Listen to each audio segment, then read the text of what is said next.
Quando uma criança de 7 anos é vendida pela própria avó, ela não só perde a infância, perde a alma. Durante 10 anos, vivi no inferno, enquanto os adultos que deviam me proteger contavam o dinheiro da minha dor. Bom dia, meus queridos. Aqui é a vovó Zuleide, com meus 72 anos bem vividos, falando diretamente da minha casinha simples em Candeias, na Bahia, onde o vento do mar traz um pouco de alívio para o calor e para as memórias pesadas. Quem me vê hoje, com meus cabelos brancos, minhas plantas no quintal e meu terço sempre à mão, jamais imaginaria o que vivi quando criança. Antes de começar essa história difícil, queria agradecer de coração a vocês que estão me assistindo. Se essa história tocar seu coração, deixe seu like, se inscreva no canal e me conta nos comentários de qual cantinho do Brasil você está me ouvindo.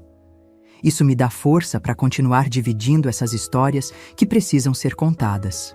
Nasci em 1953, numa cidadezinha do interior da Bahia, tão pequena que nem no mapa aparecia direito. Eram só algumas ruas de terra, uma igrejinha, uma escola que só ia até a 4ª série e muita, muita pobreza. Minha mãe trabalhava na roça de sol a sol e meu pai, bem, ele sumiu antes mesmo de eu nascer, como tantos outros homens daquela época. Morávamos num barraco simples nos arredores da cidade. Eu, minha mãe e minha avó Josefa, ou Vó Zefa, como todos a chamavam.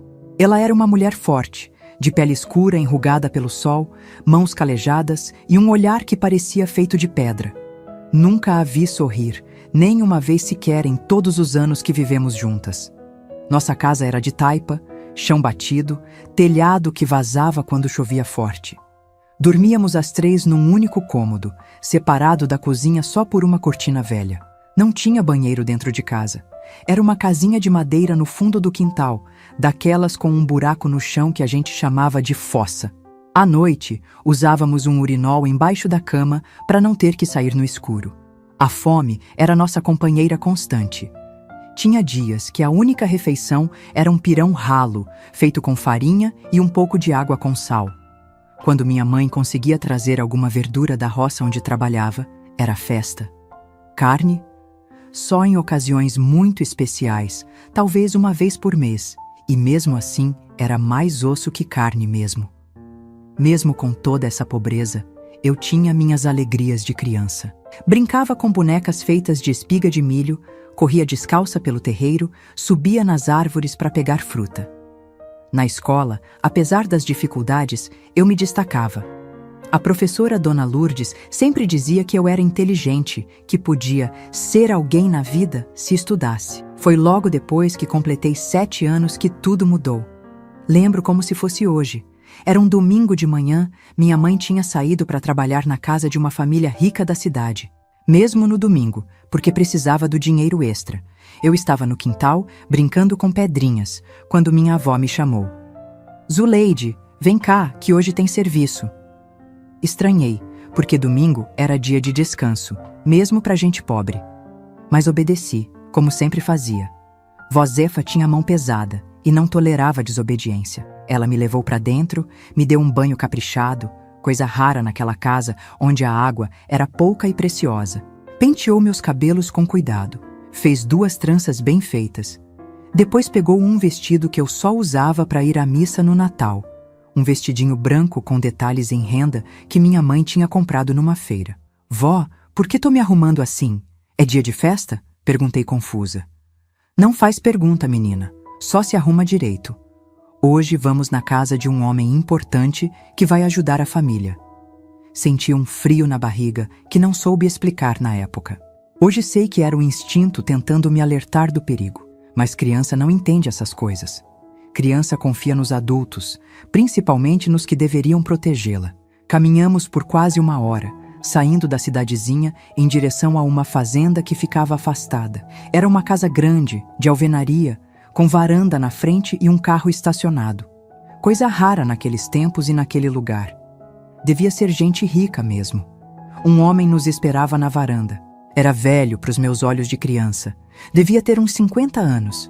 Barrigudo, suado, com um bigode grosso e mãos peludas. Ele olhou para mim de um jeito que me fez querer me esconder atrás da minha avó. É essa? Ele perguntou, me examinando de cima a baixo. É sim, seu Antenor. Limpa, saudável, como combinamos. 7 aninhos, fez mês passado. Eles conversaram mais um pouco, em voz baixa. Vi quando ele entregou algumas notas de dinheiro para minha avó, que guardou rapidamente no sutiã. Pode deixar que eu trago ela de volta antes do anoitecer, disse o homem. Foi aí que entrei em pânico. Minha avó ia me deixar ali, com aquele homem estranho? Agarrei a saia dela, implorando para não me deixar. Vó, não vá embora, quero ir com a senhora, por favor. Ela se abaixou, segurou meus ombros com força e falou num tom que não admitia discussão. Escuta aqui, Zuleide, você vai ficar e ajudar seu Antenor no serviço que ele precisar. É trabalho de mulher, entendeu? Toda menina tem que aprender. Se você não for boa, a gente não come essa semana. Tá entendendo? Assenti com a cabeça, engolindo o choro. Ela nunca tinha falado assim comigo, com aquele olhar frio. Como se eu fosse uma mercadoria, não sua neta. E não vai contar nada para sua mãe quando voltar. Isso é segredo nosso. Se contar, vou saber, e você vai apanhar até não conseguir sentar. Tá me ouvindo? Novamente, apenas concordei, paralisada pelo medo. Ela se virou e foi embora sem olhar para trás nem uma vez. Me deixou ali, sozinha com aquele homem que sorria de um jeito que me dava arrepios. Vem, menina, vamos entrar. Tenho um serviço para você lá dentro. O que aconteceu naquela casa nas horas seguintes é algo que passei décadas tentando esquecer. Mesmo hoje, com 72 anos, as lembranças são tão vívidas que às vezes acordo gritando no meio da noite. Ele me levou para um quarto escuro, com cortinas fechadas e um cheiro forte de suor e cigarro. Disse que ia me ensinar um trabalho de mulher, que ia ajudar minha família. Que eu seria uma menina boa se fizesse tudo direito. O que ele fez comigo naquele quarto não é algo que consigo descrever em detalhes, mesmo depois de tantos anos. A dor, o terror, a confusão. Uma criança de 7 anos não tem como processar esse tipo de violência. Lembro que chorei, implorei para ele parar. Chamei pela minha mãe, pela minha avó.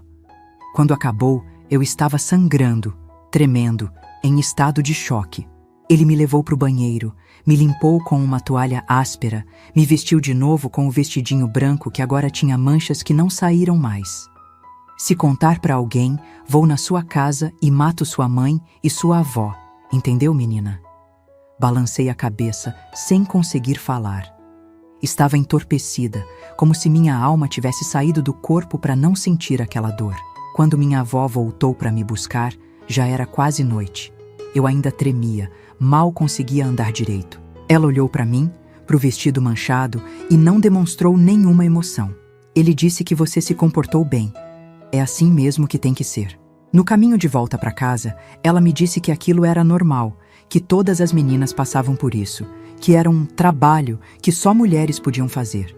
Que o dinheiro que ela recebeu ia comprar comida para a semana toda. Não faz essa cara, menina. Não foi tão ruim assim. Na próxima vez vai ser mais fácil. Próxima vez. Essas palavras me causaram um terror tão grande que vomitei ali mesmo, na beira da estrada. Minha avó me deu uns tapas nas costas, impaciente. Para com essa frescura. Quer passar fome? Quer ver sua mãe doente de tanto trabalhar? É só isso que você precisa fazer para ajudar a família. Outras meninas da sua idade fazem coisas muito piores. Quando chegamos em casa, minha mãe já estava lá, preocupada com nossa ausência. Minha avó explicou que tínhamos ido visitar uma comadre dela que estava doente, que eu tinha brincado com outras crianças e me sujado no terreiro. Eu queria gritar, contar tudo, implorar para minha mãe me proteger, mas as palavras não saíam. O medo do que poderia acontecer, as ameaças e, mais que isso, a vergonha. Uma vergonha profunda, como se o que tinha acontecido fosse minha culpa. Naquela noite, deitada no colchão fino que dividia com minha mãe, chorei em silêncio até adormecer. Ela deve ter notado algo estranho, porque me abraçou mais forte que o normal, como se sentisse que algo estava errado. Mas não perguntou nada. Talvez por cansaço, talvez por medo da resposta. O que eu não sabia naquela noite, e demoraria anos para descobrir, era que aquela primeira visita seria apenas o começo do inferno. Minha avó tinha encontrado uma fonte de renda e eu era a mercadoria. Na semana seguinte, fomos a outra casa, depois a outra e outra. Homens diferentes, lugares diferentes, mas sempre a mesma história. Minha avó me arrumava, me levava, recebia o dinheiro e me deixava com eles por algumas horas. Ela usava desculpas diferentes para minha mãe, que estávamos indo ajudar na casa de alguém, ou visitar uma conhecida, ou buscar doação de roupa. Sempre nos dias em que minha mãe trabalhava fora, para que ela não desconfiasse. Com o tempo, o padrão mudou um pouco. Às vezes, minha avó não ia embora. Ficava na sala da casa, conversando com os homens, tomando café ou cachaça, contando histórias, enquanto eu era levada para o quarto por eles. Ela fingia não ouvir meu choro, minhas súplicas. Contava o dinheiro enquanto esperava que o serviço acabasse. As ameaças eram constantes. Se eu me recusasse a ir, ela dizia que eu não comeria naquela semana. Se eu contasse para alguém, ela jurava que me mandaria para um lugar muito pior, onde as meninas desobedientes vão e nunca mais voltam. É assim que a vida é, ela repetia sempre. Mulher nasceu para sofrer. Quanto mais cedo você aprende isso, melhor. Uma vez, tentei resistir. Me escondi embaixo da cama quando ela me chamou para o serviço. Ela me arrastou pelos cabelos, me deu uma surra com a cinta do avental que usava e me trancou no quartinho dos fundos, onde guardávamos lenha e ferramentas. Fiquei lá 2 dias, sem comida, só com um pouco de água que ela jogava num prato de vez em quando, como se eu fosse um cachorro. Quando finalmente me tirou de lá, eu estava tão fraca e com tanto medo que não resisti mais quando ela me arrumou para mais uma visita. O dinheiro que ela recebia nunca parecia ser suficiente. Nossa casa continuava pobre, a comida continuava escassa. Mais tarde, descobri que boa parte ia para a cachaça que ela bebia escondida e para jogos de azar com outras mulheres do bairro. Tentei contar para minha mãe uma vez, quando tinha quase 8 anos. Esperei um momento em que estávamos sozinhas. Minha avó tinha saído para comprar algo na venda. Mãe, comecei, a voz tremendo. A avó Zefa me leva para casa de homens. Não consegui terminar. O tapa veio forte, me deixando com a marca dos 5 dedos no rosto. Que mentira é essa que você está inventando da sua avó? Ela que cuida de você enquanto eu me mato de trabalhar. Que vergonha, Zuleide! Que ingratidão! Nunca mais tentei contar. Entendi que estava sozinha naquele pesadelo. Os anos foram passando e o horror continuou. Dos 7 aos 9, dos 9 aos 10. Cada ano trazia novos homens, novas casas, novos abusos.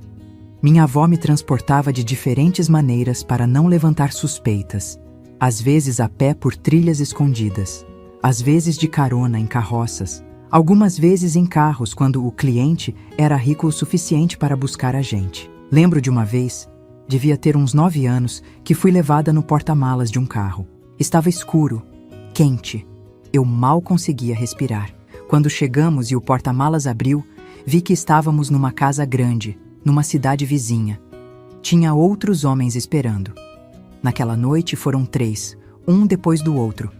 Minha avó ficou na varanda, bebendo cachaça com mais 2, esperando sua vez de receber o pagamento. Cheguei em casa de madrugada, machucada, sangrando, com febre alta. Minha mãe estava desesperada, tinha chamado vizinhos para nos procurar. Minha avó inventou que tínhamos ido visitar uma parente doente em outra cidade, que o ônibus quebrou na volta, que tivemos que esperar na estrada. E por que ela tá assim? Parece que apanhou. Minha mãe gritou, me examinando à luz do lampião. Caiu do barranco perto do ponto de ônibus. Você sabe como ela é desastrada, respondeu minha avó, com aquela cara de pedra que nunca mostrava emoção. Fiquei doente por dias, com febre, dores pelo corpo, uma infecção que me fazia chorar cada vez que ia ao banheiro. Minha mãe fez chás, aplicou compressas, rezou muito. Minha avó apenas observava, irritada pelo atraso que minha doença causava nos trabalhos. Assim que melhorei um pouco, ela já estava me preparando para a próxima visita. Era como se nada tivesse acontecido. Como se quase morrer fosse apenas um inconveniente temporário. Anda logo, menina. Perdemos quase 2 semanas com essa manha sua. O dinheiro não cai do céu, não. A essa altura, eu já tinha quase 10 anos. Não era mais uma criancinha inocente. Começava a entender o que estava acontecendo comigo, mesmo sem ter palavras para descrever. Sabia que o que minha avó chamava de trabalho de mulher era errado, que outras meninas da minha idade não passavam por isso. Via como as outras garotas da escola brincavam despreocupadas, como tinham brilho nos olhos, como ainda acreditavam em coisas boas. Enquanto eu já estava morta por dentro. Só meu corpo continuava funcionando, como uma boneca quebrada que alguém força a se mover. Na escola, meus professores notavam que algo estava errado. Eu, que tinha sido uma aluna brilhante, agora mal conseguia me concentrar. Tinha pesadelos em sala de aula. Me assustava quando alguém me tocava, mesmo que fosse só um tapinha no ombro. Meu caderno tinha desenhos escuros, assustadores, que faziam a professora me olhar com preocupação. Zuleide, tá acontecendo alguma coisa em casa? Dona Lourdes perguntou uma vez, me chamando depois da aula. Abri a boca para falar, para finalmente pedir ajuda a alguém. Mas nesse exato momento, vi minha avó parada na porta da sala, me observando com aqueles olhos de pedra. Ela tinha vindo me buscar na escola, coisa que nunca fazia normalmente. Nada não, professora, murmurei, baixando os olhos. Só tô cansada. Dona Lourdes olhou de mim para minha avó, e algo em seu olhar me disse que ela suspeitava. Mas o que podia fazer? Naquela época, naquele lugar, questionar uma avó sobre como criava a neta era impensável. A ripa de pau e o cinto na bunda eram considerados métodos normais de educação. Além disso, minha avó era respeitada na comunidade, ou pelo menos temida. Todos conheciam seu temperamento difícil, sua língua afiada, sua capacidade de guardar rancor por décadas. Ninguém queria se meter com Josefa. Foi por volta dessa época que comecei a planejar minha fuga. Não sabia para onde iria, como sobreviveria, mas qualquer coisa parecia melhor do que continuar naquela vida. Comecei a guardar pequenas coisas, um pedaço de pão escondido, algumas moedas que encontrava na rua, um mapa da região que arranquei de um livro da escola. Meus queridos, me dói reviver essas memórias. Às vezes preciso parar, respirar fundo e lembrar que aquela menininha assustada conseguiu sobreviver, que estou aqui hoje, tantos anos depois, podendo contar essa história para vocês. Se você está me acompanhando até aqui, muito obrigada. Sei que não é fácil ouvir essas coisas, mas é importante que essas histórias sejam contadas, que esses segredos obscuros venham à luz, porque em algum lugar, neste exato momento, há uma criança passando por algo parecido, achando que está sozinha, que ninguém vai acreditar nela. O pior ainda estava por vir na minha história. Aos 10 anos, quando achei que já tinha vivido o pior que a vida podia oferecer, descobri que o inferno tem muitos andares e que eu estava apenas começando a descida. A vida tem um jeito cruel de nos fazer aceitar o inaceitável. Quando o terror se repete dia após dia, semana após semana, ele vai perdendo aquele impacto inicial. Não porque dói menos, nunca doeu menos, mas porque seu corpo e sua mente criam mecanismos para continuar funcionando apesar da dor. É como se uma parte de você se desligasse, saísse do corpo e observasse de longe o que está acontecendo. Foi isso que aconteceu comigo entre os 10 e os 12 anos. O que antes me causava pânico agora era rotina, terrível, dolorosa, mas rotina. Eu sabia exatamente o que esperar quando minha avó me chamava com aquele tom específico de voz. Zuleide, arruma o cabelo que hoje tem serviço. As visitas tinham um padrão, 2, às vezes 3 vezes por semana, quase sempre à tarde, quando minha mãe estava no trabalho. Homens diferentes, mas com o mesmo olhar. Alguns fingiam gentileza no começo, ofereciam doces, falavam com voz mansa. Outros nem se davam ao trabalho de fingir. Todos terminavam da mesma forma, tomando à força o que nenhuma criança deveria dar. O pior de tudo era ver como minha avó Josefa tinha transformado aquilo num negócio organizado. Com o tempo, ela desenvolveu uma rede de clientes regulares e até uma tabela de preços. Quanto mais nova a menina, mais caro. Quanto mais serviços especiais, maior o valor.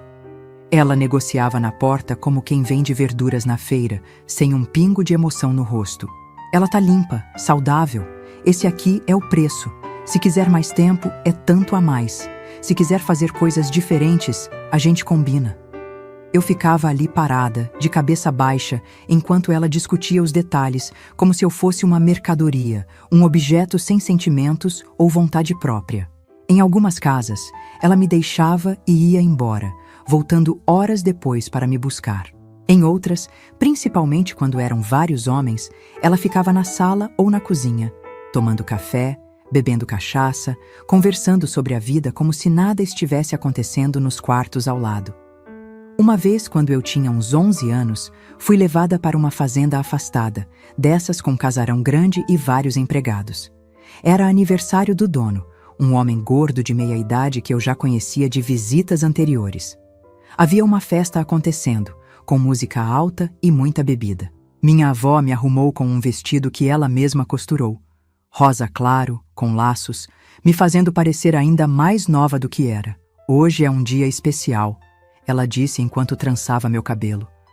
O coronel Zacarias está fazendo 50 anos. Ele pagou bem, então você vai ser boazinha, ouviu? Fazer tudo o que ele e os amigos dele pedirem. Chegamos no fim da tarde. A festa já estava animada, com homens bêbados dançando no terreiro ao som de um sanfoneiro. Minha avó me levou direto para os fundos da casa, onde o tal coronel nos esperava com mais 3 homens. Todos já estavam embriagados, com os olhos vermelhos e o andar cambaleante. "Chegou o presente de aniversário, Zaca!"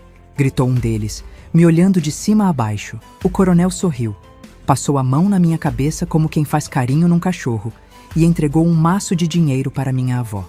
Era mais do que o normal. Percebi pela forma como os olhos dela brilharam ao contar as notas. "Podem ficar à vontade", ela disse, guardando o dinheiro no sutiã. "Só não machuca muito a menina que tenho outro compromisso com ela amanhã." Ela saiu, fechando a porta atrás de si, me deixando sozinha com 4 homens adultos. O que aconteceu naquela sala durante as horas seguintes é algo que tento apagar da memória até hoje. Foram todos, um depois do outro. Quando um terminava, saía para beber mais e voltava para aproveitar de novo. Perdi a conta de quantas vezes cada um usou meu corpo naquela noite. Em algum momento, desmaiei de dor e exaustão. Quando acordei, estava jogada num colchão sujo nos fundos da casa, sangrando e com hematomas por todo o corpo. Nem conseguia me levantar direito. Minha avó apareceu na porta, irritada pela demora. "Anda logo, menina, já tá quase amanhecendo. Sua mãe vai chegar do turno da noite e não pode te encontrar fora de casa." Ela nem me ajudou a levantar. Ficou na porta, apressando, enquanto eu tentava juntar forças para ficar de pé. Quando viu que eu mal conseguia andar, soltou um suspiro de impaciência e me puxou pelo braço. Sempre essa frescura. "Para de fazer manha. Já falei que isso é normal. Toda mulher passa por isso." No caminho de volta, caminhando com dificuldade pela estrada de terra, perguntei a ela, pela primeira vez, algo que me atormentava há anos. "Vó, por que a senhora faz isso comigo? A senhora não gosta de mim?" Ela parou, me olhou com aqueles olhos frios e respondeu algo que nunca esqueci. "Gostar não enche barriga, menina. Quando eu tinha sua idade, minha mãe fazia o mesmo comigo. É assim que é. Mulher pobre só tem o corpo para vender nesse mundo. Quanto mais cedo aprende isso, menos sofre depois." Foi a única vez que ela mencionou algo sobre seu próprio passado. Nunca mais tocou no assunto. Mas aquela frase ficou martelando na minha cabeça por anos. Será que era realmente assim? Um ciclo sem fim de avós vendendo netas, que cresciam para se tornar avós que vendiam netas? Quando chegamos em casa, minha mãe já estava lá, preocupada com nossa ausência. Minha avó contou a mesma história de sempre, que tínhamos ido ajudar na casa de uma conhecida, que o trabalho demorou mais que o esperado. "E por que ela tá mancando? E esse roxo no braço?"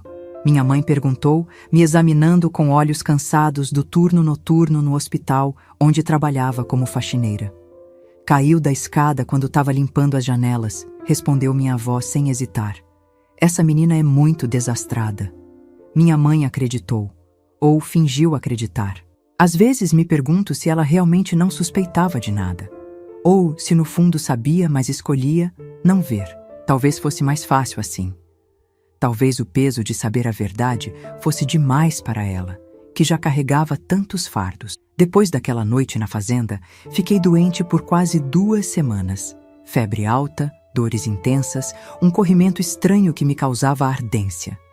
Minha mãe queria me levar ao médico na cidade vizinha, mas minha avó não deixou. É só uma gripezinha. Dá chá de alho com limão que passa.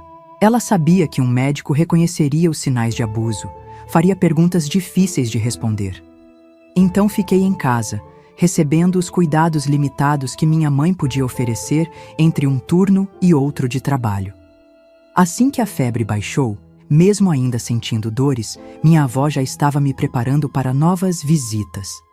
O dinheiro da fazenda tinha acabado, gasto em cachaça e no jogo de cartas que ela frequentava escondida, e precisávamos de mais. Se arruma, que hoje vamos na casa do seu Juvenal. Pela primeira vez, me revoltei abertamente. Joguei o vestido que ela me oferecia no chão e gritei: "Não vou, não aguento mais, tô cansada de ser machucada." O tapa veio forte, me derrubando na cama. Ela nunca tinha me batido na frente da minha mãe, mas naquele dia estávamos sozinhas em casa. "Escuta aqui, sua ingrata. Acha que comida aparece por milagre na mesa? Acha que esse teto sobre sua cabeça é de graça? Se não fosse por mim negociando esses trabalhos para você, a gente já tinha morrido de fome." Encolhi-me na cama, protegendo o rosto com os braços, esperando mais golpes, mas em vez disso, ela mudou de tática. Sua voz ficou mais baixa, mais ameaçadora. "Se você não for hoje, não come mais nada nessa casa. Vou trancar o armário da comida e ficar com a chave. Vamos ver quanto tempo você aguenta só com água." Não era uma ameaça vazia. Ela já tinha feito isso antes, por períodos mais curtos, quando eu demonstrava resistência. Um dia sem comida, às vezes 2. Dessa vez, pelo tom de voz, seria diferente. "E se continuar desobedecendo, vou te mandar embora. Conheço gente que leva a menina para trabalhar em outras cidades. Lá sim você vai ver o que é sofrer de verdade." A fome era um medo real para mim. Já tínhamos passado por períodos difíceis, com apenas uma refeição rala por dia. A ideia de ser mandada para longe, para um lugar desconhecido, com pessoas ainda piores que minha avó, me aterrorizava. Então fui. E continuei indo nas semanas seguintes. A resistência tinha um preço alto demais. Por volta dessa época, comecei a ter problemas sérios na escola. Não conseguia me concentrar. Dormia durante as aulas depois de noites, sem conseguir fechar os olhos.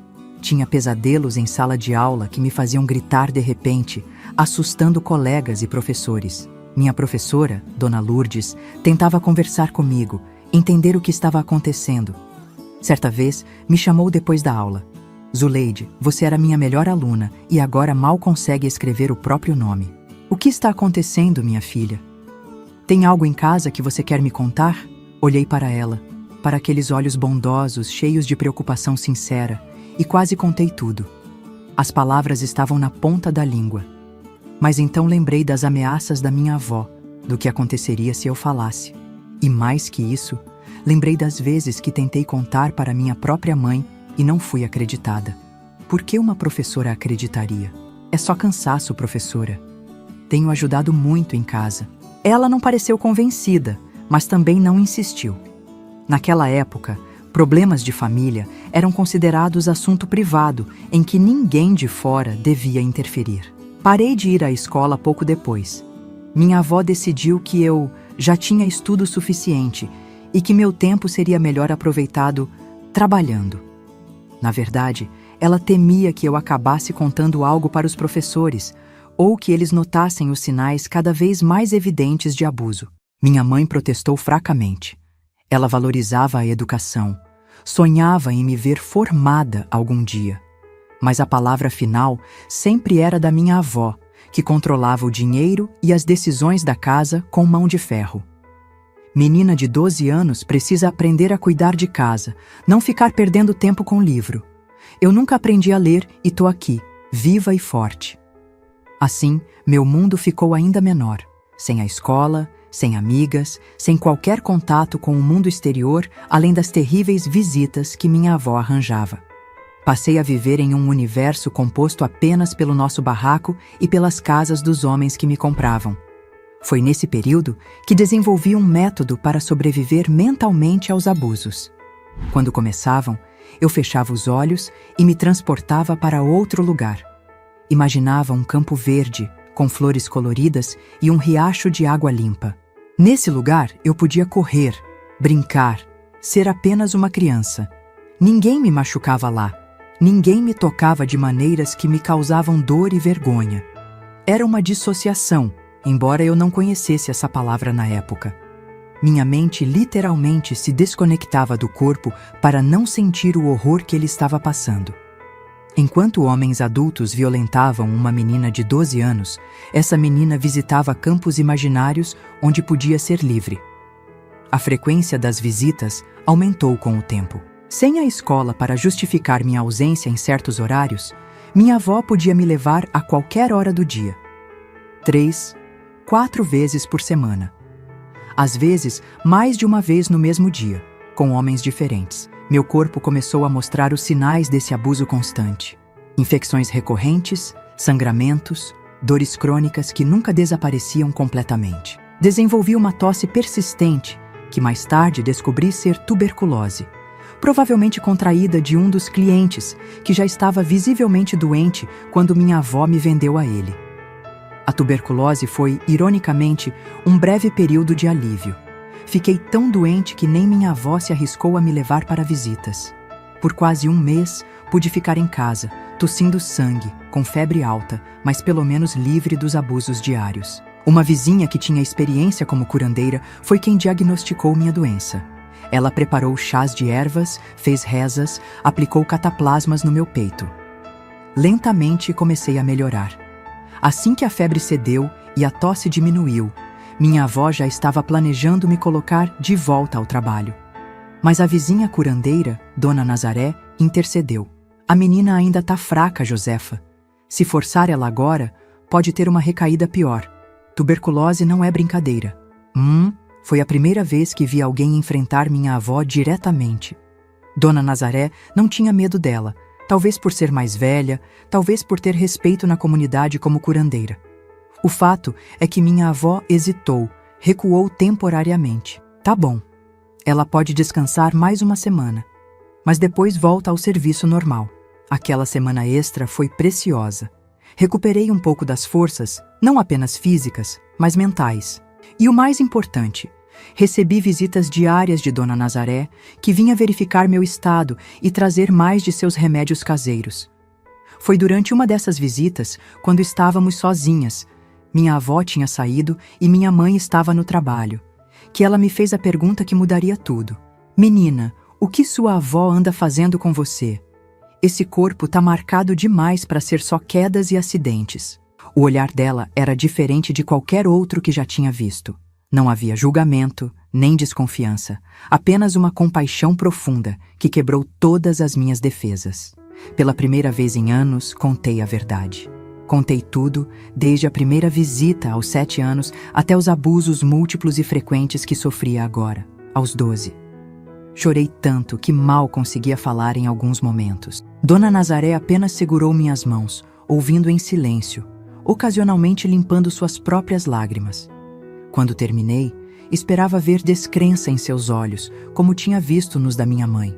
Mas o que vi foi raiva, não direcionada a mim, mas à situação, à minha avó, aos homens que tinham abusado de uma criança. Minha filha, ela disse finalmente, o que fizeram com você é crime, dos piores que existem. Sua avó não tem direito de vender seu corpo assim. Ninguém tem. Tá. Aquelas palavras foram como água no deserto.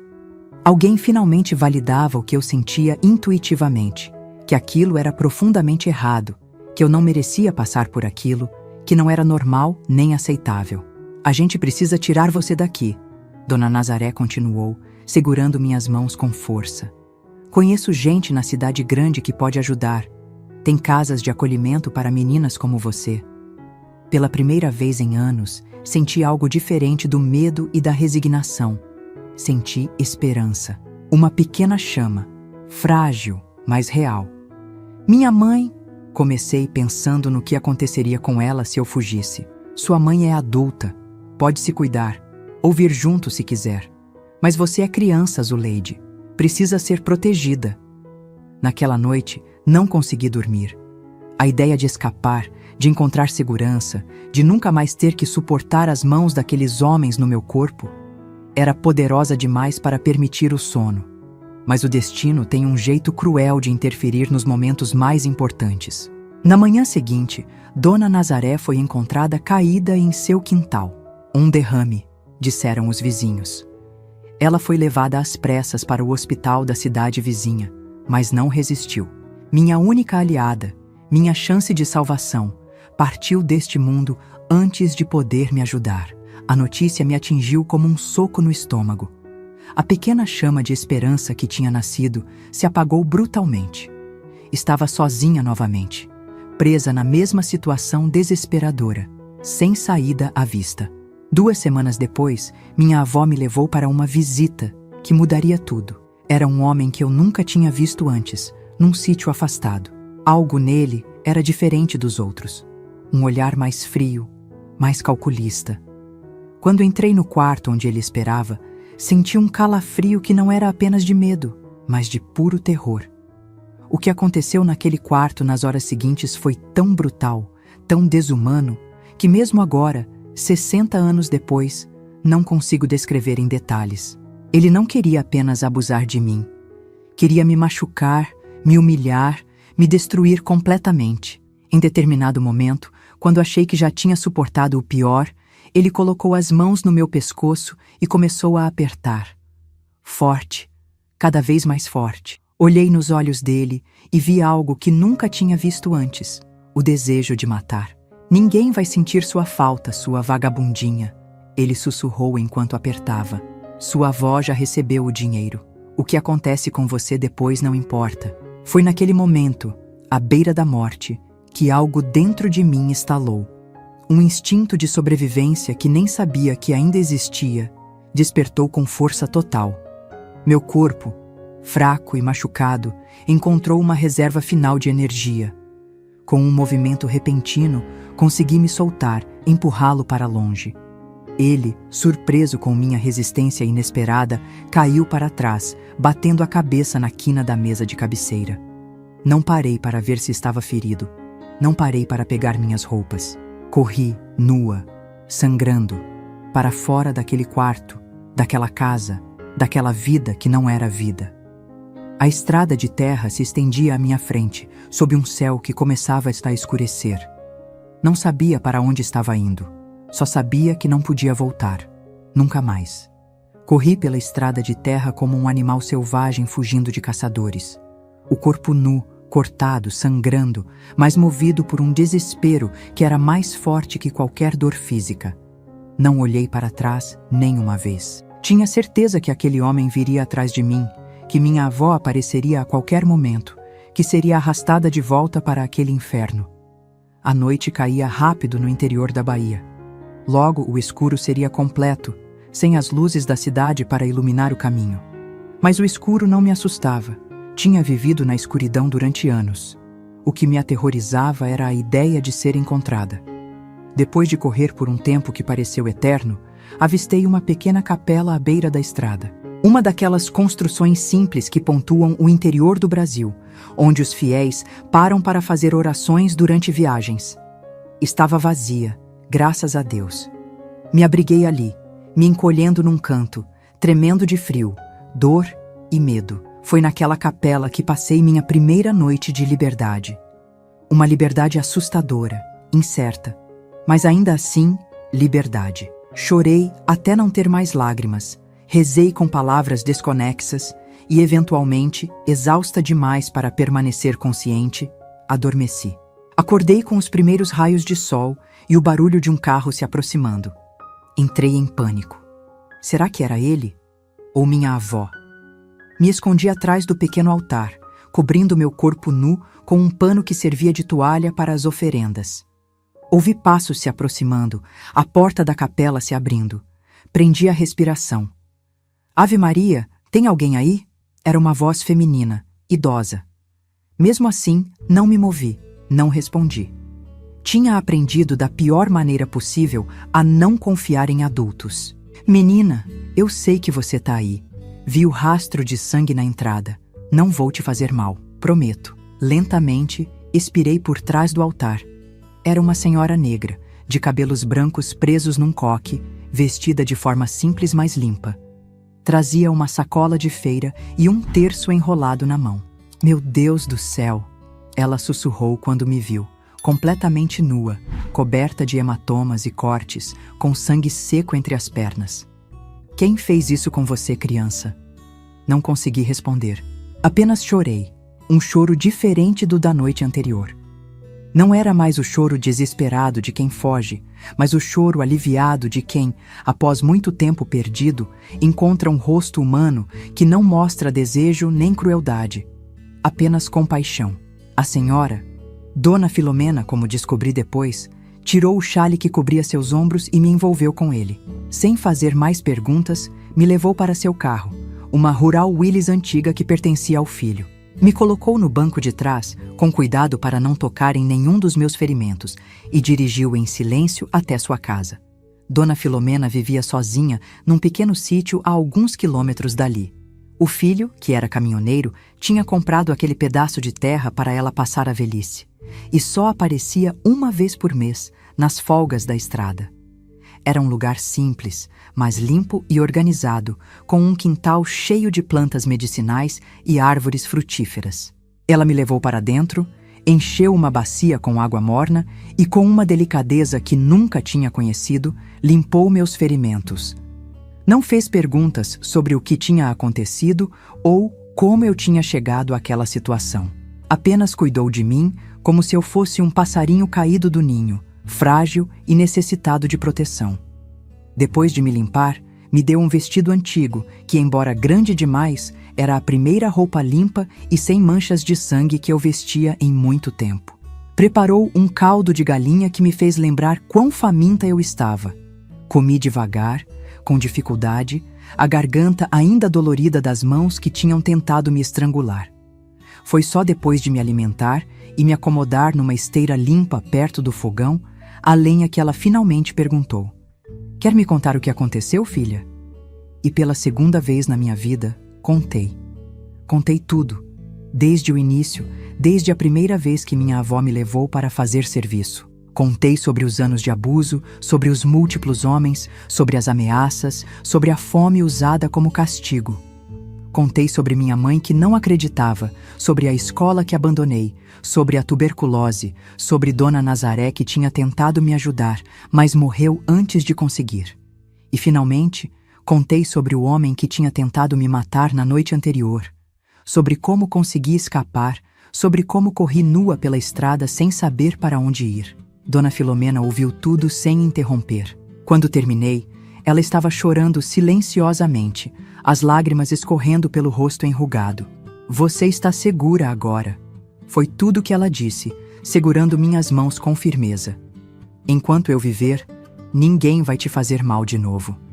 Passei 3 meses escondida naquele sítio. Soube depois que minha avó e minha mãe me procuraram pela região, que foram até a delegacia registrar meu desaparecimento, que inventaram histórias sobre eu ser uma menina problemática que tinha fugido de casa levando dinheiro. O homem que tentei sufocar sobreviveu, aparentemente. Ele também me procurou, mas por razões diferentes.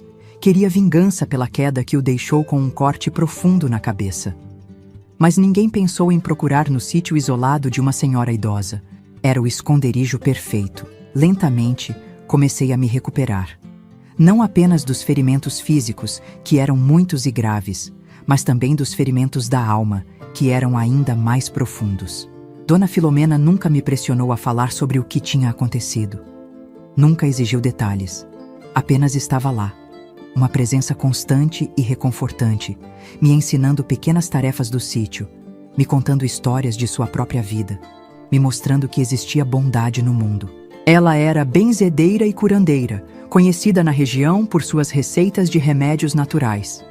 Com ela, aprendi o poder das plantas, quais curavam feridas, quais acalmavam a mente, quais fortaleciam o corpo. Era um conhecimento ancestral, passado de geração em geração, que ela agora compartilhava comigo. "Essas plantas são a sabedoria da terra", ela me dizia enquanto colhíamos ervas no quintal. "Elas não julgam, não machucam, só curam e fortalecem quem sabe respeitá-las. Foi com suas ervas e benzimentos que ela tratou não apenas meus ferimentos externos, mas também os internos, as infecções recorrentes, as dores crônicas, os danos causados por anos de abusos e pelo aborto forçado que minha avó tinha provocado com um chá forte quando fiquei grávida aos 12 anos. Sim, porque houve um bebê antes da minha fuga. Um bebê que nem cheguei a conhecer, que foi expulso do meu corpo ainda em formação com ervas amargas que me fizeram sangrar por dias, delirando de dor no chão do nosso barraco. Minha avó se recusou a chamar ajuda, dizendo que era frescura, que mulher foi feita para aguentar dor. Quase morri naquela ocasião. E uma parte de mim realmente morreu. Uma inocência que jamais recuperei. Dona Filomena ouviu essa história com lágrimas nos olhos e depois me levou para um cantinho especial do quintal, onde plantou uma roseira. Essa é a roseira do anjinho, ela explicou. Para honrar a vida que não pôde florescer. Para que você saiba que aquela criança não foi culpada de nada, nem você. A culpa foi deles, só deles. Foi a primeira vez que alguém reconheceu o bebê que perdi. A primeira vez que pude chorar abertamente por aquela perda, sem vergonha ou culpa. Aquela roseira se tornou um lugar de cura para mim. Eu a regava diariamente, conversava com ela, confessava meus medos e esperanças. E ela crescia. Forte e resiliente, assim como eu começava a crescer. Depois de 3 meses, quando meus ferimentos físicos já tinham cicatrizado e eu já não acordava gritando todas as noites, Dona Filomena me chamou para uma conversa séria. Zuleide, você sabe que não pode ficar escondida aqui para sempre. Tem 12 anos, precisa estudar, ter uma vida normal. E eu já estou velha. Não sei quanto tempo mais terei nessa terra. O pânico me invadiu imediatamente. Voltar para casa era impensável. Voltar para minha avó, para aqueles homens, preferia morrer. Não vou te mandar de volta para aquele inferno, ela garantiu, vendo meu medo. Mas conheço um lugar em Salvador onde cuidam de meninas que sofreram como você. Um abrigo dirigido por freiras. Lá você pode estudar, ter uma cama limpa, comida na mesa e, principalmente, segurança. Salvador parecia outro mundo. Nunca tinha saído do interior, nunca tinha visto o mar, nunca tinha imaginado uma vida além daquelas estradas de terra e casinhas simples. A ideia me aterrorizava e me fascinava ao mesmo tempo. E se eles me encontrarem lá? E se minha avó descobrir onde estou? Eles não vão encontrar. Salvador é grande demais e no abrigo ninguém vai entregar você. As freiras são rígidas, mas justas. Protegem suas meninas como leoas. Assim, numa manhã de outubro de 1966, embarquei no ônibus para Salvador, acompanhada por Dona Filomena. Ela tinha vendido algumas galinhas e um porco para comprar as passagens e algumas roupas novas para mim. As primeiras roupas realmente minhas que já tinha possuído. A viagem durou horas que pareceram dias.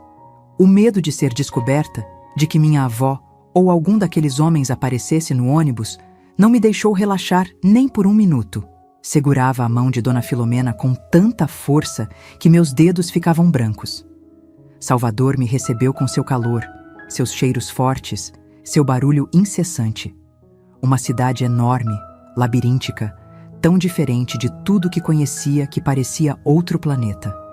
As ruas pavimentadas, os prédios altos, os carros por todo lado, as pessoas apressadas que nem notavam nossa presença. Era assustador e maravilhoso ao mesmo tempo.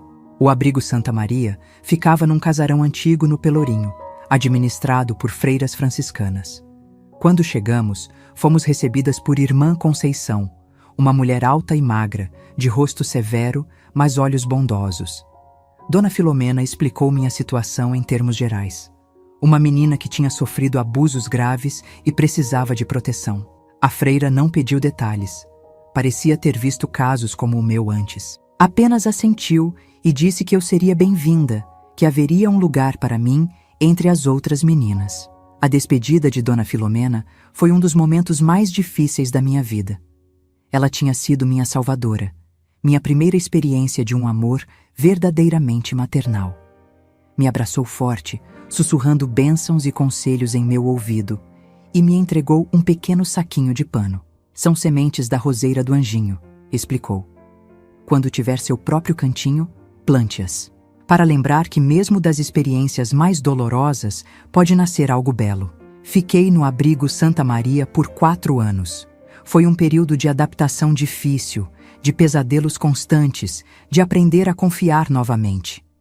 As freiras eram disciplinadoras, mantinham rotinas rígidas, mas nunca eram cruéis. Havia orações diárias, aulas, tarefas domésticas, tudo em horários precisos.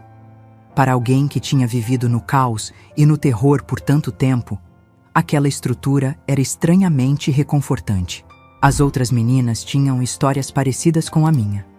Algumas tinham sido abusadas por padrastos, outras abandonadas por mães que não podiam sustentá-las, outras resgatadas das ruas onde se prostituíam para sobreviver. Éramos todas sobreviventes, cada uma à sua maneira. Voltei a estudar, retomando do ponto onde tinha parado quando minha avó me tirou da escola.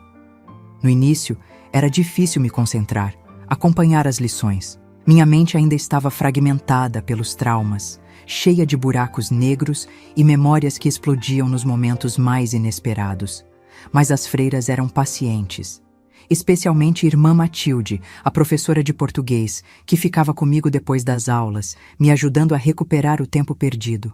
Você tem um dom com as palavras, Zuleide. Ela me dizia enquanto lia meus textos. Através delas, pode transformar sua dor em algo maior que você mesma. Foi ela quem me incentivou a escrever um diário, a colocar no papel as memórias que me atormentavam.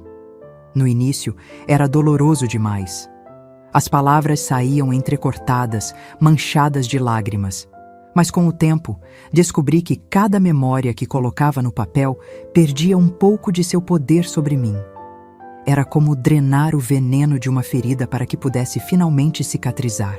Os anos no abrigo não foram fáceis, mas foram seguros. Pela primeira vez desde os 7 anos, conseguia dormir sem medo de ser acordada para fazer serviço. Pela primeira vez, tinha refeições regulares, roupas limpas, um lugar para chamar de meu, mesmo que fosse apenas uma cama num dormitório compartilhado com outras 15 meninas. Aos 16 anos, tive que deixar o abrigo. Era a regra. Quando completávamos essa idade, precisávamos dar lugar a meninas mais novas, mais vulneráveis. Algumas voltavam para suas famílias, quando isso era possível e seguro.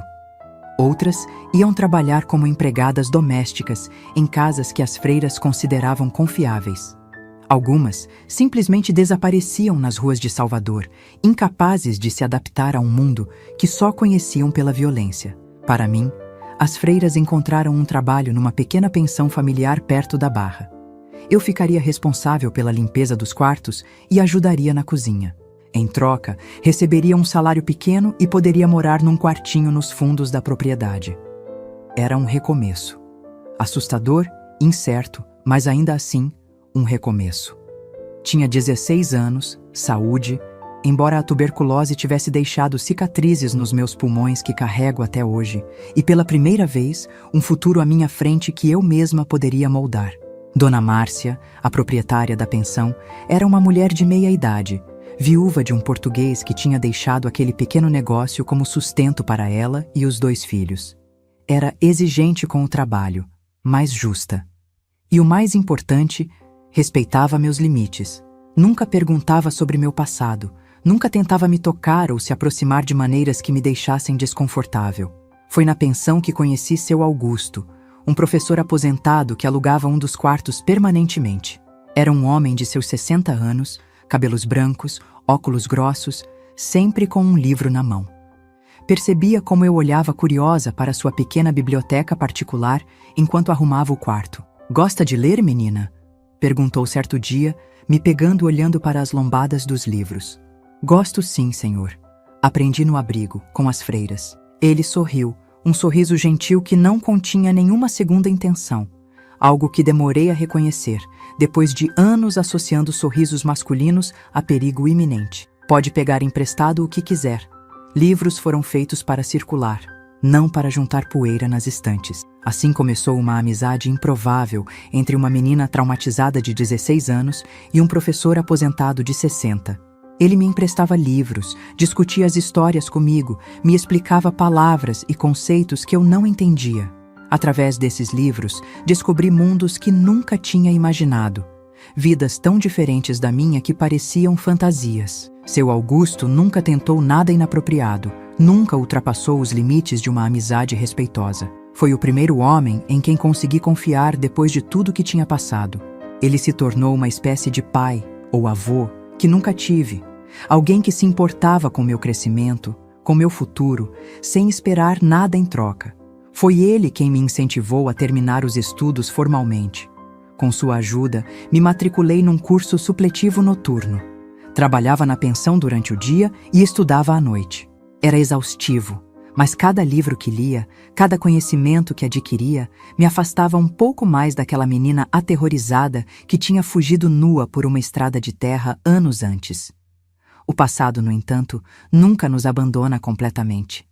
Mesmo nos momentos de maior paz, ele encontra formas de nos lembrar de sua existência. Para mim, esse lembrete veio quando completei 18 anos, na forma de uma carta entregue na pensão. Era de Dona Filomena, minha salvadora, a mulher que tinha me encontrado na capela e me abrigado em seu sítio. Não tínhamos mantido contato desde minha ida para o abrigo. Era mais seguro assim, para evitar que minha avó pudesse me rastrear. A carta era breve, escrita numa caligrafia trêmula. Ela estava doente. Sabia que não tinha muito tempo e queria me ver uma última vez.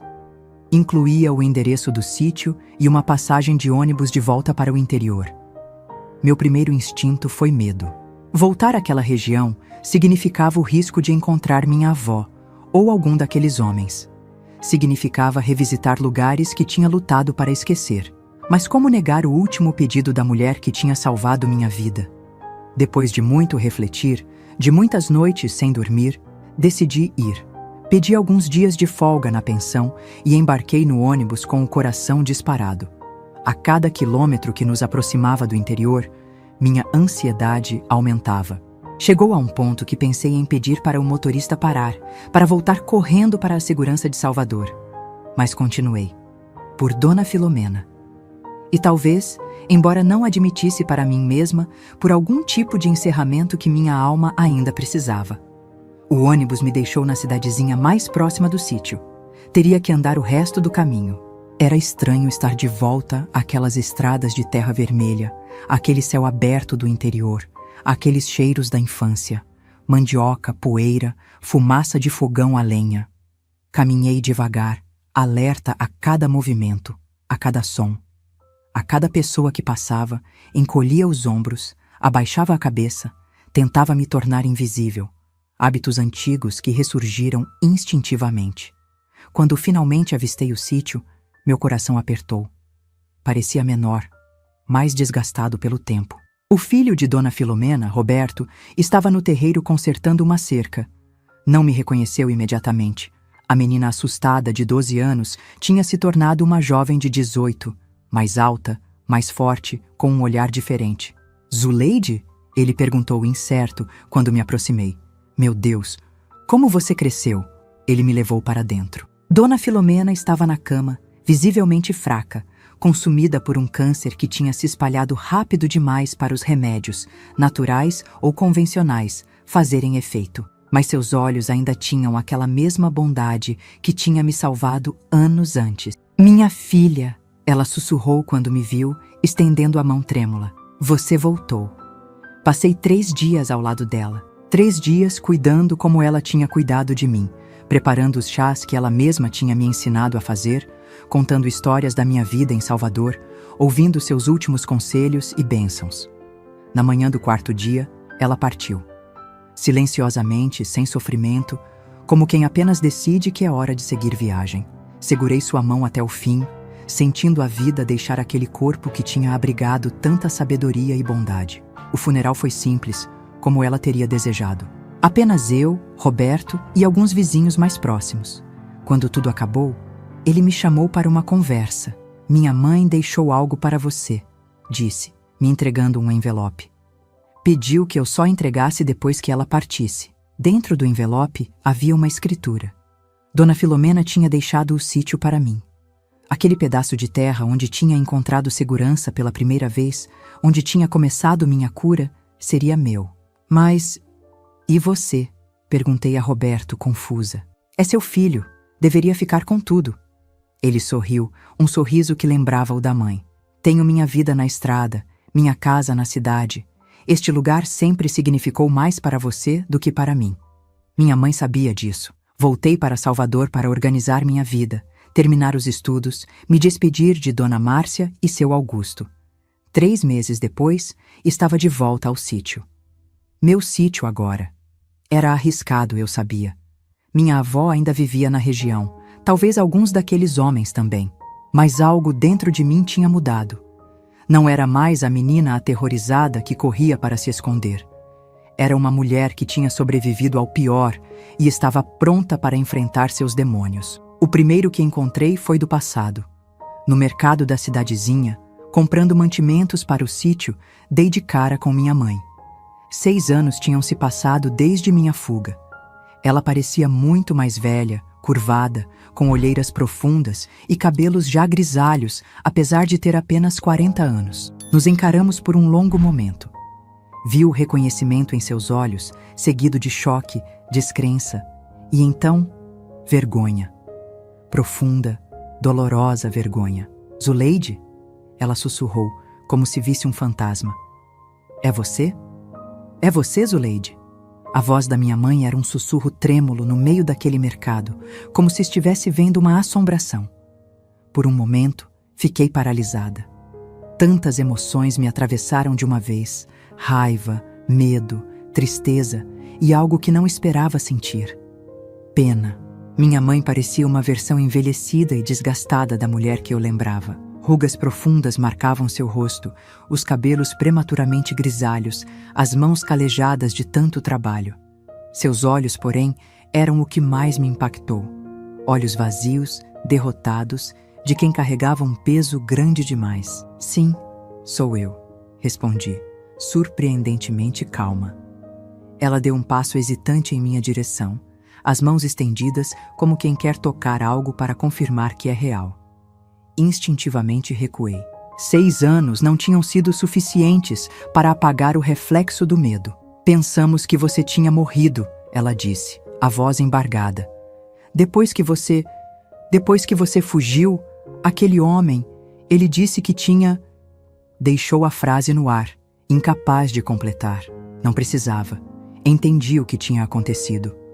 O homem que tentou me matar deve ter dito que conseguiu, que meu corpo estava em algum lugar na mata. Era mais fácil para ele do que admitir que uma menina de 12 anos tinha escapado de suas mãos. Estou viva, confirmei, sentindo uma estranha força crescer dentro de mim. Sobrevivi. Não disse como, nem onde. Algumas coisas não precisavam ser compartilhadas. Pelo menos não ali, no meio de um mercado cheio de olhos curiosos e ouvidos atentos. Sua avó? Começou ela, mas a interrompi. Não quero saber dela. Nunca mais. Algo no meu tom deve ter deixado claro que o assunto estava encerrado. Minha mãe apenas assentiu, os olhos baixos, mergulhados naquela vergonha que eu tinha visto quando nos reconhecemos. Posso te ver de novo? Perguntou, a voz quase inaudível. Tenho tanta coisa para te contar, para tentar explicar. Como se houvesse explicação possível para permitir que a própria filha fosse vendida, abusada, destruída. Como se qualquer palavra pudesse justificar anos de cegueira voluntária. Mas havia algo nela. Talvez o modo como seus ombros se curvavam sob o peso da culpa, ou como suas mãos tremiam ligeiramente, que me impediu de recusar completamente. Estou morando no sítio de Dona Filomena, disse finalmente. Se quiser me encontrar, sabe onde é. Com isso, peguei minhas compras e saí do mercado, sentindo seu olhar nas minhas costas. Não olhei para trás nem uma vez. Já tinha aprendido que olhar para trás só traz dor. Ela apareceu 3 dias depois. Sozinha, graças a Deus. A ideia de ver minha avó novamente me causava arrepios. Estava nervosa. Pude perceber pelos passos hesitantes, pelo modo como torcia um lenço gasto entre os dedos. Preparei café. Um luxo que agora podia me dar, cultivando meus próprios grãos no sítio. Sentamos na varanda, o mesmo lugar onde Dona Filomena tinha me ensinado sobre as ervas e plantas medicinais, onde tinha começado minha cura. Por alguns minutos, ficamos em silêncio, apenas o som dos pássaros e do vento nas folhas preenchendo o espaço entre nós. Então, ela começou a falar, e o que ouvi me deixou ao mesmo tempo furiosa e devastada. Minha avó Josefa tinha feito com minha mãe exatamente o que fez comigo. Tinha começado a vendê-la aos 8 anos para os mesmos tipos de homens, pelo mesmo tipo de dinheiro. Por anos, minha mãe sofreu os mesmos abusos, as mesmas ameaças, o mesmo terror que eu viria a conhecer. Quando engravidou de mim, aos 14 anos, fruto de um desses encontros arranjados por minha avó, não teve a opção de abortar. Minha avó viu em mim uma futura fonte de renda, uma continuação do ciclo perverso. Me manteve viva para isso. Ela sempre dizia que era o destino das mulheres da nossa família. Minha mãe explicou, lágrimas silenciosas escorrendo pelo rosto marcado. Que a mãe dela tinha feito o mesmo com ela, e a mãe da mãe dela antes disso. Um ciclo que vinha de gerações. Quando nasci, minha mãe tentou me proteger como podia. Arranjou trabalho fora de casa para ficar o máximo de tempo possível longe da influência da sua própria mãe. Mas precisava trabalhar cada vez mais para nos sustentar, deixando-me inevitavelmente sob os cuidados de minha avó. Eu suspeitava, admitiu, a voz quebrada pela vergonha. Via os sinais, os machucados, o modo como você mudou, como seus olhos perderam o brilho. Mas não queria acreditar. Não podia acreditar que minha própria mãe estivesse fazendo com você o que fez comigo. E quando tentei te contar? Perguntei, a antiga dor ressurgindo. Quando finalmente criei coragem e você me bateu, me chamou de mentirosa? Ela cobriu o rosto com as mãos, soluçando abertamente agora.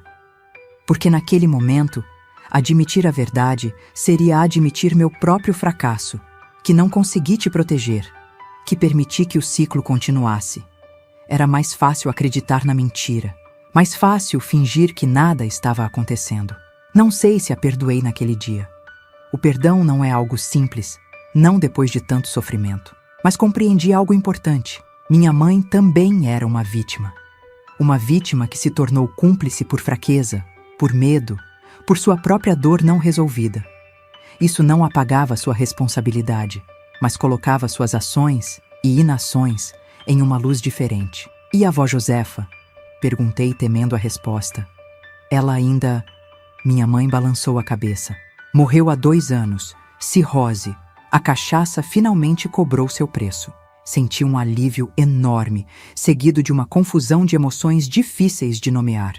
Não era exatamente alegria pela morte de alguém, nem mesmo de alguém que tinha me causado tanto mal. Era mais como libertação. A certeza de que aquela mulher nunca mais poderia machucar outra criança. Que com ela, talvez, aquele ciclo terrível tivesse finalmente encontrado seu fim. Depois daquele dia, minha mãe e eu desenvolvemos uma relação cautelosa. Não era o amor incondicional entre mãe e filha que algumas pessoas conhecem. Era algo mais complexo, construído sobre as ruínas de um passado doloroso, alimentado por uma compreensão mútua do sofrimento e pela determinação compartilhada de quebrar aquele padrão familiar. Ela nunca veio morar comigo no sítio, preferindo manter uma certa distância, talvez por vergonha, talvez por respeito ao meu espaço e à minha cura. Mas visitava regularmente, ajudava com o plantio e a colheita, aprendia sobre as ervas medicinais que eu agora cultivava, seguindo os ensinamentos de Dona Filomena. Foi durante uma dessas visitas, cerca de 1 ano depois do nosso reencontro, que ela me contou sobre os homens, aqueles que tinham abusado de mim, que minha avó tinha trazido para nossa casa, que tinham pago para destruir minha infância. A maioria já morreu, disse, enquanto separávamos sementes de coentro na varanda. Velhice, doença, acidentes. O coronel Zacarias teve um derrame que o deixou preso a uma cama, incapaz de falar ou se mover. Dizem que sofre dia e noite. Não senti alegria com essas notícias, nem vingança satisfeita. O que senti foi um tipo estranho de paz, como se o universo, à sua própria maneira e no seu próprio tempo, estivesse equilibrando as contas. E aquele último, Perguntei, referindo-me ao homem que tinha tentado me matar, de cujas mãos eu tinha escapado naquela noite desesperada. O que disse que tinha me matado? Um sorriso triste passou pelo rosto de minha mãe. Desapareceu logo depois. Dizem que foi embora para o Maranhão. Outros dizem que se envolveu com gente perigosa e acabou no fundo de algum rio. Ninguém sabe ao certo. Eu também nunca soube o que aconteceu com ele. E decidi que não importava. Ele já não tinha poder sobre mim, sobre meus sonhos, sobre meu futuro. Era apenas uma sombra do passado, cada vez mais distante à medida que eu construía minha nova vida. E foi uma vida surpreendentemente boa, considerando como começou. O sítio de Dona Filomena prosperou em minhas mãos. Aprendi a trabalhar a terra, a cultivar não apenas para sobreviver, mas para curar. As ervas medicinais que ela tinha me ensinado a reconhecer e utilizar se tornaram a base do meu sustento. No início, as pessoas da região vinham em busca de remédios simples: chás para dor de cabeça, pomadas para machucados, xaropes para tosse. Com o tempo, minha reputação cresceu. Viajantes vinham de longe para consultar a moça das ervas, como passei a ser conhecida. Não era apenas o conhecimento das plantas que atraía as pessoas. Era algo mais profundo, mais difícil de explicar. Talvez fosse porque eu, tendo conhecido as profundezas do sofrimento humano, conseguia reconhecer a dor nos olhos dos outros. Sabia ouvir sem julgar, aconselhar sem impor, oferecer conforto sem falsas promessas. Muitas das pessoas que me procuravam eram mulheres e meninas vítimas de abusos semelhantes aos que sofri. Vinham em busca de remédios para corpos machucados, mas também para almas quebradas. E descobri que, ao ajudá-las a curar, também curava a mim mesma. Cada história ouvida, cada conselho dado, cada mão segurada em momentos de desespero, me lembrava que meu sofrimento não tinha sido em vão, que podia transformá-lo em algo maior, algo que ajudasse a quebrar o ciclo para outras. Foi em 1978, aos 25 anos, que conheci José. Ele era um jovem agrônomo que trabalhava num projeto de extensão rural, ensinando técnicas agrícolas sustentáveis aos pequenos produtores da região. Veio ao meu sítio para falar sobre novos métodos de plantio, mas acabou ficando para aprender sobre minhas ervas medicinais. José era diferente de qualquer homem que já tinha conhecido. Quieto, respeitoso, com uma curiosidade genuína sobre meu trabalho e meu conhecimento. Nunca tentou me impressionar ou dominar. Nunca invadiu meu espaço pessoal. Nunca assumiu que tinha direito a nada além do que eu livremente oferecesse. Nossa amizade cresceu lentamente, ao longo de meses de visitas periódicas, conversas sobre plantas e cultivos, trocas de conhecimentos e experiências. Só percebi que estava me apaixonando quando me peguei, esperando ansiosamente por suas visitas, preparando bolos especiais nos dias que sabia que ele viria, sonhando com seu sorriso tranquilo nas noites solitárias. O medo, porém, era enorme. Depois de tudo que tinha passado, a ideia de intimidade física me aterrorizava. As memórias dos abusos ainda estavam lá, enterradas mais fundo, mas prontas para ressurgir ao menor gatilho. Como explicar isso a um homem? Como fazer ele entender que meu recuo não era rejeição, mas trauma? Foi uma das mulheres que ajudei a curar quem me deu o conselho que mudaria tudo. Conte a ele, disse Maria, uma mulher de meia-idade que tinha sobrevivido a um casamento violento. Se ele for o homem certo, vai entender. Se não entender, não é o homem para você.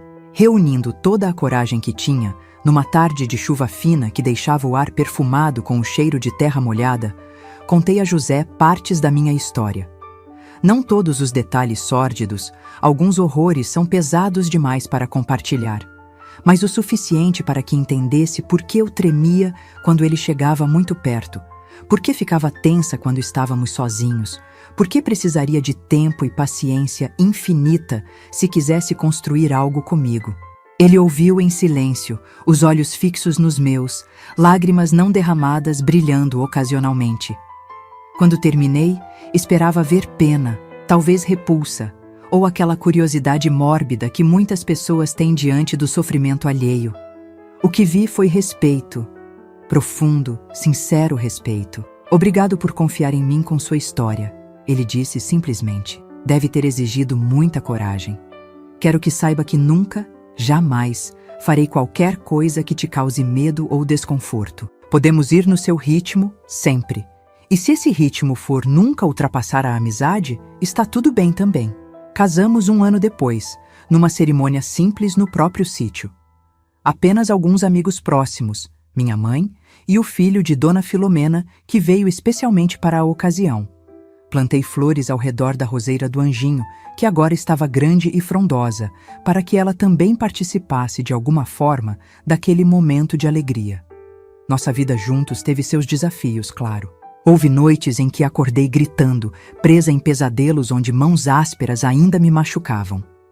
Momentos em que um toque inesperado me fazia enrijecer de medo. Situações em que a intimidade se tornava impossível devido a flashbacks repentinos. Mas José nunca reclamou, nunca pressionou, nunca fez eu me sentir quebrada ou insuficiente. Com infinita paciência, me ajudou a redescobrir meu próprio corpo, não como fonte de dor e vergonha, mas de prazer e conexão. 1 ano após o casamento, descobri que estava grávida. A notícia trouxe uma mistura complexa de alegria e terror. Minha única experiência anterior com gravidez tinha sido aquela, aos 12 anos, terminada brutalmente com um aborto forçado que quase me matou. A ideia de carregar uma criança dentro de mim novamente despertava memórias que preferia manter enterradas. Tenho medo, confessei a José uma noite, deitados na nossa cama simples de madeira que ele mesmo tinha construído. E se não conseguir amar essa criança? E se vê-la me fizer lembrar de tudo que passei? Ele segurou minha mão entre as suas, aquelas mãos calejadas pelo trabalho na terra que nunca, nem uma vez, tinham me causado dor. Então vamos enfrentar isso juntos, prometeu. Um dia de cada vez. Nina nasceu numa madrugada quente de março de 1980, após um parto difícil que durou quase 20 horas. Quando a parteira a colocou em meus braços, pequena e vermelha, chorando com força, algo extraordinário aconteceu. Todo o medo, toda a apreensão, todo o terror antecipado simplesmente desapareceu. No lugar deles, um amor tão imenso, tão avassalador, que mal cabia no peito. Olhando para aquele rostinho perfeito, fiz uma promessa silenciosa. Essa criança nunca conheceria o tipo de dor que conheci. Nunca sentiria medo dentro da própria casa. Nunca duvidaria do amor incondicional dos pais.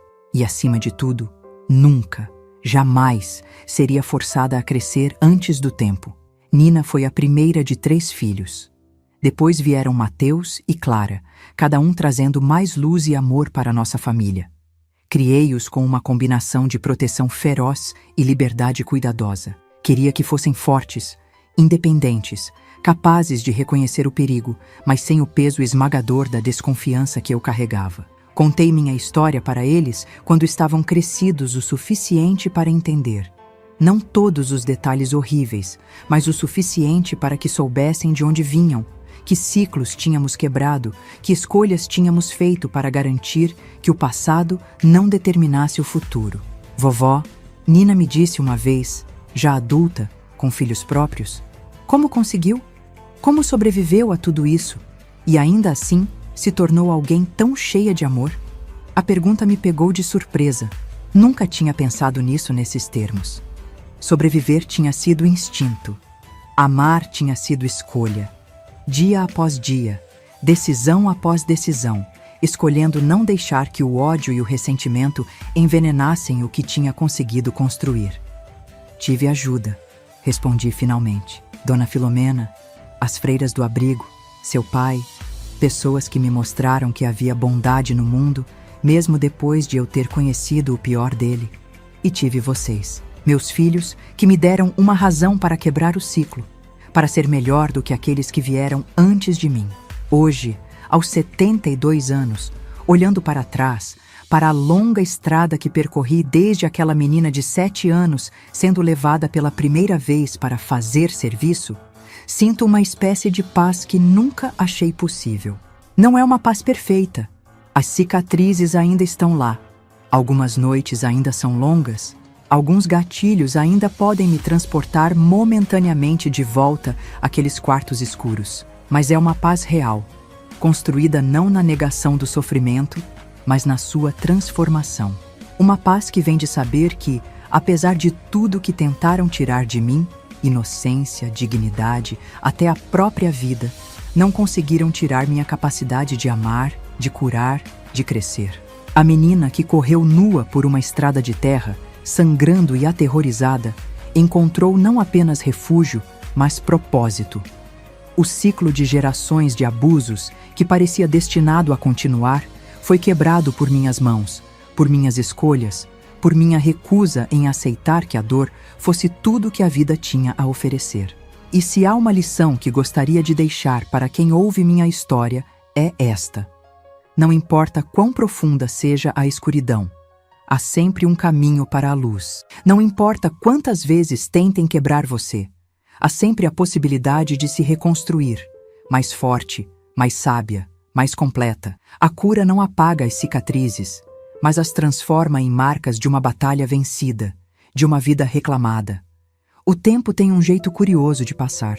Quando olhamos para trás, décadas parecem se comprimir em momentos, como páginas de um livro folheadas rapidamente pelo vento. Nesses momentos de reflexão, vejo claramente como cada escolha, cada pequena vitória sobre o medo, me trouxe até aqui, até esta varanda, onde agora balanço na cadeira que José construiu para mim há quase 40 anos. Reconstruir uma vida, depois de ter sido quebrada tão profundamente, não é um processo linear. Não há um momento único de cura completa, um dia mágico em que acordamos e todo o trauma desapareceu. É mais como aprender a conviver com uma parte de si que ficou alterada para sempre, mas sem permitir que essa parte defina quem você é ou quem pode se tornar. Quando Nina completou 7 anos, a mesma idade que eu tinha quando minha avó começou a me vender, passei por um período de ansiedade tão intensa que mal conseguia dormir. Ficava acordada, observando minha filha dormir, aterrorizada com a ideia de que algo horrível pudesse acontecer com ela, que eu pudesse falhar em protegê-la, assim como minha mãe falhou comigo. José percebeu, claro. Ele sempre tinha uma sensibilidade especial para os momentos em que o passado voltava a me assombrar. Você não é sua avó, ele me lembrava gentilmente. Nem sua mãe. Você é Zuleide, a mulher mais forte e amorosa que conheço. Nina está segura conosco. Era verdade, mas o medo não é racional. Só comecei a me acalmar quando Nina passou dos 12 anos, a idade em que fugi, saudável, feliz, protegida, amada. Quando completou 15 sem nunca ter conhecido o tipo de horror que marcou minha infância, finalmente pude respirar um pouco mais aliviada. Tínhamos quebrado o ciclo. A maldição de gerações não tinha alcançado minha filha. Ao longo dos anos 80 e 90, nosso pequeno sítio se transformou. Com o conhecimento de José sobre agricultura sustentável e meu próprio saber sobre plantas medicinais, criamos um lugar que não era apenas nossa casa, mas um centro de cura e aprendizado para a comunidade. Comecei a receber mulheres, cada vez mais delas, que vinham em busca não apenas de remédios para o corpo, mas para a alma. Mulheres espancadas pelos maridos, meninas abusadas por padrastos ou tios, idosas abandonadas pela família. Vinham primeiro pelos chás e pomadas, depois voltavam pelas conversas, pelo acolhimento, pela possibilidade de serem ouvidas sem julgamento. Como a senhora conseguiu superar, Dona Zuleide? Era a pergunta que mais ouvia. Como encontrou forças para seguir em frente? Nunca tive respostas fáceis. Cada pessoa é única. Cada trauma deixa marcas diferentes. O que funcionou para mim poderia não funcionar para outras. Mas havia algo que sempre compartilhava. A ideia de que somos mais fortes do que imaginamos, que dentro de nós existe uma capacidade de regeneração que vai além do que parece possível nos momentos de maior desespero. Em 1988, formalizamos nosso trabalho criando a Associação Flores do Sertão. Com a ajuda de alguns amigos, incluindo seu Augusto, o professor aposentado que tinha me incentivado a estudar anos antes, conseguimos um pequeno financiamento para construir algumas instalações básicas. Uma sala maior para atendimentos, um galpão para processamento das ervas, um espaço para reuniões e oficinas. O objetivo era simples: oferecer às mulheres da região não apenas ajuda emergencial, mas ferramentas para reconstruírem suas próprias vidas. Ensinávamos desde técnicas de plantio e preparo de remédios naturais, até noções básicas de direitos, alfabetização para as que não sabiam ler e, principalmente, formas de se tornarem financeiramente independentes. A independência financeira é o primeiro passo para a liberdade. Eu sempre dizia: quando você pode se sustentar, pode escolher ficar ou partir. Era um trabalho que exigia paciência infinita. Muitas mulheres voltavam para relacionamentos abusivos várias vezes antes de conseguirem sair definitivamente. Algumas nunca conseguiam, mas cada pequena vitória, uma mulher que finalmente denunciava o agressor, uma jovem que voltava a estudar, uma idosa que recuperava sua dignidade, era celebrada como um triunfo maior. Nossa família cresceu junto com o trabalho. Nina, Mateus e Clara foram criados entre essas mulheres corajosas, aprendendo desde cedo sobre compaixão, justiça e a importância de estender a mão a quem precisa. Inicialmente, José e eu tentamos protegê-los das histórias mais difíceis, dos detalhes mais sombrios do que acontecia em tantos lares. Mas crianças percebem mais do que imaginamos. "Por que aquela moça tem o olho roxo, mãe?" perguntou Mateus certa vez, aos 8 anos, após ver uma jovem que tinha acabado de chegar ao sítio, fugida do marido violento. Decidimos então que era melhor educá-los com a verdade, adaptada à idade de cada um, do que deixá-los criar fantasias talvez ainda mais assustadoras. Explicamos, com palavras simples, que algumas pessoas machucavam outras, que algumas famílias não eram lugares seguros e que nosso trabalho era ajudar quem precisava de refúgio e cura. "Como a senhora precisou um dia?" perguntou Clara, minha caçula, com aquela percepção afiada que sempre teve. Foi a primeira vez que mencionei partes da minha história para meus filhos. Não entrei em detalhes, eram muito pequenos, mas disse que sim, que eu também tinha precisado de ajuda quando era jovem, e que por isso entendia a importância de estender a mão a outros. À medida que cresciam, compartilhei mais. Quando Nina teve sua primeira menstruação, aos 11 anos, contei como minha própria entrada na puberdade tinha sido marcada por um aumento nos serviços que minha avó me obrigava a fazer, como meu corpo em desenvolvimento atraía um tipo diferente de atenção, mais perigosa. Não para assustá-la, mas para que entendesse a importância de falar abertamente, de nunca guardar segredos que machucam, de confiar que seus pais sempre acreditariam nela. Quando Mateus, aos 14 anos, começou a mostrar interesse por uma colega da escola, conversamos sobre consentimento, sobre como o desejo nunca justifica impor-se a outra pessoa, sobre como o verdadeiro homem não é aquele que domina, mas aquele que respeita. Clara, sempre a mais sensível dos três, foi quem mais se identificou com o nosso trabalho. Desde pequena, acompanhava-me nas colheitas de ervas, aprendia os nomes e propriedades de cada planta, observava atentamente como eu preparava os remédios. Aos 16 anos, já conduzia algumas oficinas sozinha, ensinando mulheres mais velhas a fazer pomadas e xaropes. "Quero ser como a senhora quando crescer", ela me disse certo dia enquanto trabalhávamos juntas no processamento de erva cidreira. "Quero ajudar pessoas a se curarem." O orgulho que senti naquele momento é indescritível. Não era apenas o orgulho de mãe vendo a filha encontrar seu caminho, mas a sensação profunda de que algo tinha sido redimido, que do solo árido do sofrimento tinha brotado não apenas sobrevivência, mas propósito que se estendia para além de mim mesma. Os anos 90 trouxeram mudanças significativas para a nossa região e nosso trabalho. A informação começava a circular mais rapidamente, mesmo no interior. Leis de proteção à mulher, ainda que insuficientes, eram discutidas. As meninas iam à escola por mais tempo, sonhavam com universidades, com carreiras além do casamento e da maternidade. Nossa associação cresceu, ganhou reconhecimento.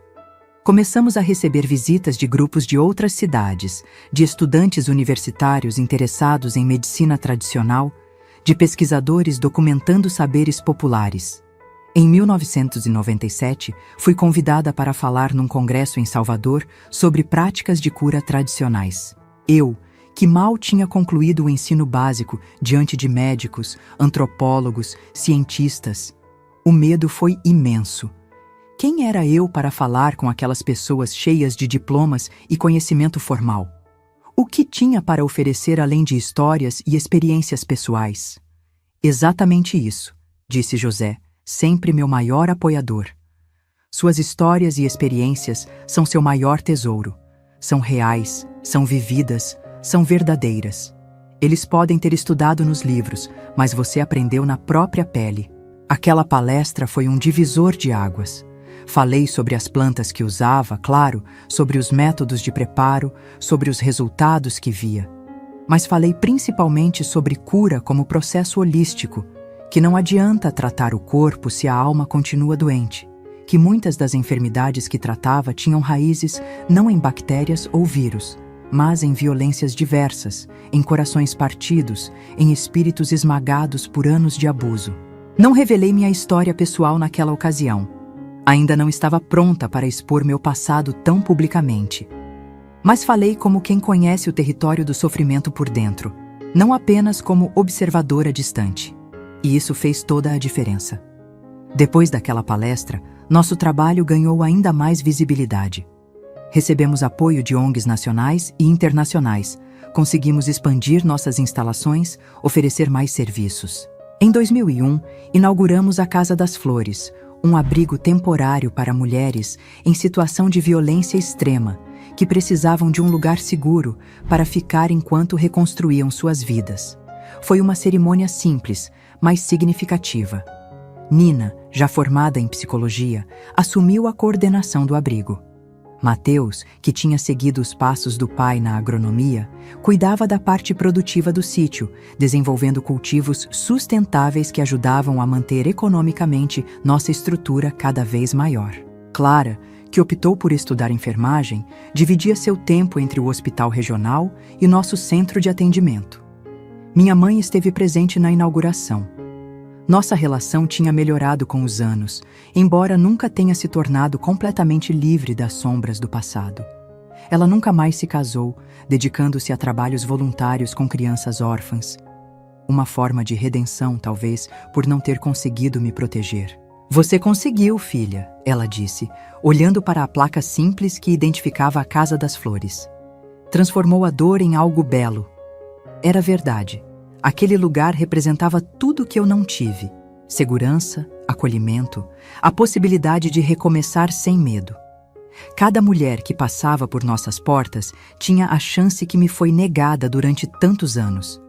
A chance de escrever sua própria história, livre das mãos que tentavam controlá-la. Em 2010, aos 57 anos, fiz algo que nunca imaginei que faria. Escrevi um livro. Não era um livro técnico sobre plantas medicinais, embora esse conhecimento estivesse presente nas páginas. Era minha história, contada pela primeira vez de forma completa, sem censuras ou omissões. Flores entre Espinhos nasceu de centenas de noites insones, de lágrimas derramadas sobre um caderno simples, de conversas profundas com José e meus filhos, que me incentivaram a cada passo. Não foi fácil reviver certos momentos, colocar em palavras experiências que durante tanto tempo permaneceram apenas como sensações de terror em meu corpo. Mas foi libertador. O livro, publicado inicialmente por uma pequena editora regional, ultrapassou todas as expectativas. Foi reimpressa várias vezes, chegou a outras regiões do país, eventualmente foi traduzido para espanhol e distribuído em outros países da América Latina. Recebi centenas de cartas e, mais tarde, e-mails de mulheres que se identificaram com partes da minha jornada, que encontraram esperança na possibilidade de reconstrução que minha história representava. Sua história salvou minha vida, escreveu uma jovem de Minas Gerais. Estava prestes a desistir quando li seu livro e percebi que se você conseguiu sobreviver ao que passou, eu também posso. Era difícil assimilar o impacto que minhas palavras tinham. Eu, que por tanto tempo fui silenciada, ameaçada para não contar o que vivia, agora via minha voz alcançar lugares que nunca imaginei, tocar vidas que nunca conheceria pessoalmente. Com os royalties do livro, expandimos ainda mais nosso trabalho. Criamos um programa de bolsas de estudo para jovens sobreviventes de violência, uma biblioteca comunitária especializada em direitos das mulheres, oficinas de capacitação profissional em áreas diversas. Nosso pequeno sítio se transformou num verdadeiro centro de transformação social, recebendo pessoas de todo o país. José esteve ao meu lado em cada etapa dessa jornada, meu companheiro, meu porto seguro. Mesmo quando o trabalho exigia viagens, palestras, reuniões, ele nunca reclamou, nunca me fez sentir dividida entre minhas responsabilidades familiares e minha missão maior. Seu propósito é parte de quem você é, ele dizia. E eu me apaixonei por quem você é, não por quem achei que poderia moldar. A vida, no entanto, sempre nos lembra de sua natureza impermanente. Em 2018, José foi diagnosticado com um câncer agressivo no pâncreas.